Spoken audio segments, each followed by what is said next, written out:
Hello friends, Kalpana's kitchen में आपનું हार्दिक स्वागत है। आज આપણે બનાવીશું ઉપવાસની અંદર ખાઈ શકાય તેવા ફરાળી રાજગરાના વડા।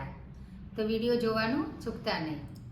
મેં અહીંયા રાજગરાના વડા બનાવવા માટે 5 થી 6 નંગ મીડિયમ નંગ મેં લીધા છે અને બાફેલા બટેટા લઈ લીધા છે અને મેશ કરીને લઈ લીધા છે।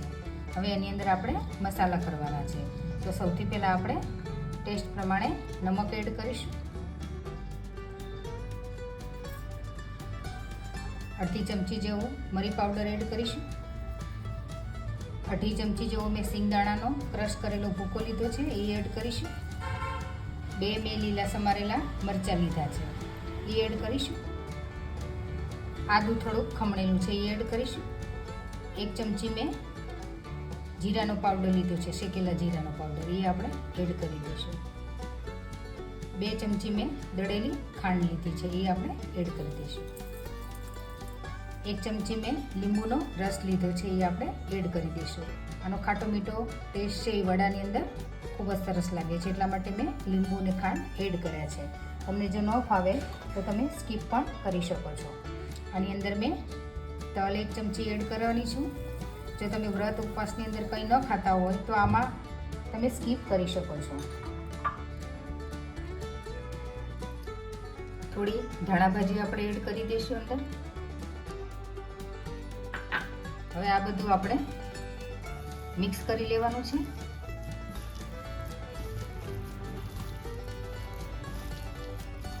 રાજગરાના જે વડા છે ફરાળી એ કોઈ બી તમે ઉપવાસમાં ખાઈ શકો છો અને એકદમ એનો ટેસ્ટ ખૂબ જ સરસ આવે છે। આની અંદર આપણે રાજગરો એડ કરવાના છે। તમે ફરાળી લોટ તૈયાર આવે છે એ પણ એડ કરી શકો છો।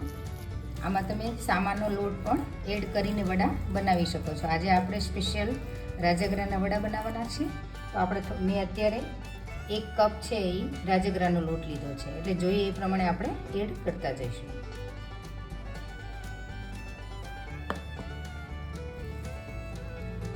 અને બધું હલાવી લઈશું અને મિક્સ કરી દઈશું વ્યવસ્થિત।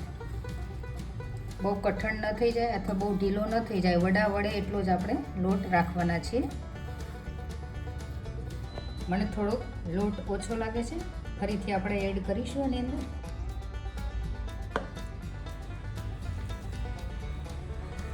અને બધું મિક્સ કરી લઈશું। હવે આપણો વડાનો જે લોટ છે એ એકદમ રેડી થઈ ગયો છે અને એની અંદર મને આ પૂરો 1 કપ છે એ રાજગરાનો લોટ જોયો છે। હવે આપણે જે લોટ તૈયાર થઈ ગયો છે એના વડા બનાવવાના છે। તો સૌથી પહેલાં આપણે જે 2 હાથ છે એ તેલવાળા અથવા તો ઘીવાળા કરી લઈશું, જેથી કરીને લોટ છે એ હાથમાં ચોંટે નહીં। અને તમને જેવી સાઈઝના વડા જોતા હોય એ સાઈઝના વડા આપણે વાળવાના।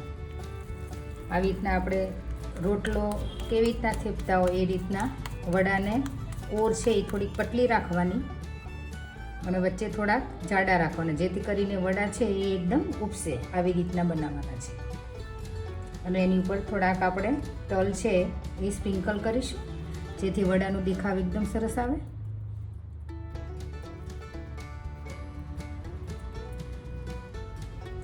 અને આવી રીતના બધા જ વડા આપણે વાળી લેવાના છે। વડા છે એ મેં વાળીને તૈયાર કરી દીધા છે। હવે એને આપણે તળી લઈશું। ચેક કરીએ કે તેલ આવ્યું છે કે નહીં। તેલ છે એ આવી ગયું છે। હવે એક વડા છે આપણે એડ કરતા જઈશું।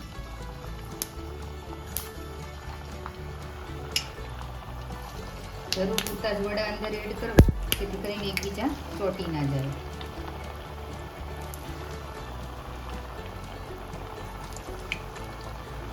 ફ્રેન્ડ્સ, શ્રાવણ મહિનાની સિઝન નજીક આવી રહી છે અને વ્રતો અને તહેવારોની સિઝન છે, એટલે ફરાળની અંદર બધા વસ્તુ ખાતા જ હોય છે। તો જો તમે રાજગરાના શીરાથી અથવા થેપલાથી થાકી ગયા હોય તો આ એક નવી જ રેસીપી છે, તો ટ્રાય કરવા જેવી છે। તો એકવાર ચોક્કસથી ટ્રાય કરજો।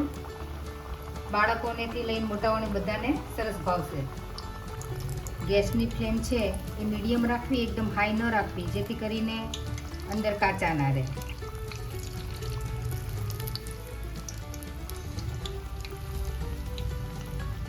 બધા જ વડા છે એ આપણે એવી રીતના બનાવ્યા છે કે જે એકદમ ફૂલીને દડા જેવા થશે. તમે જોઈ શકો છો અંદર એકદમ ફૂલીને સરસ થઈ ગયા છે.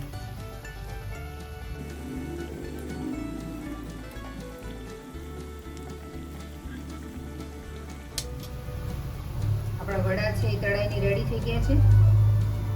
તમે જોઈ શકો છો એકદમ એનો મસ્ત કલર આવે છે. જોતા જ ખાવાનું મન થઈ જાય એવા આપણા વડા તૈયાર થઈ ગયા છે. આવી રીતના આપણે બીજા વડા પણ તળી લઈશું.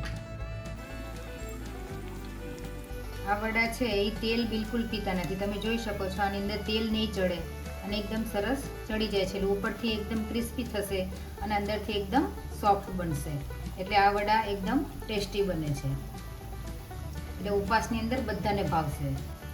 ચોમાસાની સિઝનમાં ઉપવાસ વગર પણ તમારે જો કંઈ ઇન્સ્ટન્ટ બનાવવું હોય તો તમે આ વડા બનાવી શકો છો. અને ચોમાસાની સિઝનની અંદર આવું અવનવું આપણને બધાને ભાવતું હોય છે.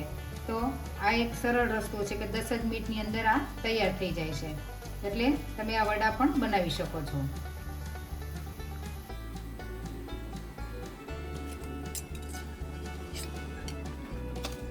આપણા વડા છે એ તૈયાર થઈ ગયા છે તળાઈને. તો એકદમ સુપર ટેસ્ટી અને મજેદાર આપણા વડા બન્યા છે. તમે જોઈ શકો છો એકદમ મસ્ત એનો કલર આવ્યો છે. તો સર્વ કરવા માટે પણ રેડી છે. તો એક આપણે કાપીને પણ જોઈશું એને. ઉપરથી એકદમ ક્રિસ્પી અને અંદરથી એકદમ સોફ્ટ છે આપણા વડા બન્યા છે. એકદમ ટેસ્ટી. તો તમે જરૂરથી ટ્રાય કરજો. અને જે તમને અમારી રેસીપી ગમે તો મારા વિડીયોને લાઇક, શેર અને સબસ્ક્રાઈબ કરવાનું ભૂલતા નહીં. Thank you. મારી રેસીપી જો તમને સારી લાગે તો મારી ચેનલને લાઇક, શેર અને સબસ્ક્રાઈબ કરવાનું ભૂલતા નહીં. Thank you.